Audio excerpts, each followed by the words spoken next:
Well, anong team kaya ang talagang makakaharap ng Creamline? Chocomucho kaya? O ito ng Akari Chargers dahil bibigyan natin ng preview at paliwanag ang magiging game nila sa paparating na March 28, 2026 sa play-in tournament.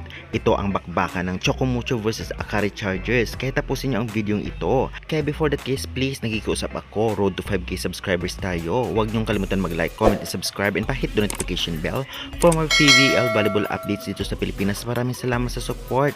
Pa-subscribe naman, pa-like and share na rin. Maraming salamat again. Well, ang laban magsisimula nga ngayong March 28, 6:30 PM sa Ninoy Aquino Stadium, Manila City ang venue. Kaabang-abang din ito dahil do or die game ito kung saan laglag na ang matatalo at ang manalo ay makakaharap ng Creamline Cool Smashers.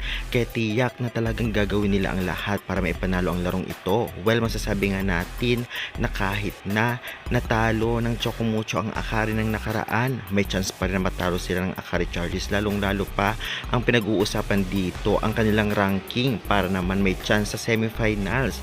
Grabe din, kaabang-abang din ko talagang ibababad na at maglalaro ulit si Eya Laure kasama ni Sisi Rondina na threat sa Akari. Ngunit kaya itong tapatan ni na Ivy Laxina, Suyod at Sultones kung tutuusin. Kailangan may mga laro lamang at iwas error para maipanalo ang laro nila dahil masasabi nga natin na kahit nanalo ang Chocomucho ng nakaraan sa prelim, 50-50 pa rin ang ating prediksyon kung anong team nga ba ang mananalo dahil do or die game ito at gagawin nila ang lahat para naman maipanalo ang laro. Kaya good luck na lamang to both teams. Syempre, aabangan din natin ang talagang rally. Syempre, ang blockings kung talagang magiging effective. Ang depensa ng libero na alam naman natin na parehong magaling ang libero ng both teams. Tang Ponce versus Hazareno ay talagang kaabang-abang at syempre mga wing spikers. Dinawong versus Mars Alba naman, sino kaya ang magtatagumpay at pautakan? Kaya syempre, aabangan natin yan lahat at sino-sino nga ba ang gagawing first six ng both teams para may panalo ang game na ito.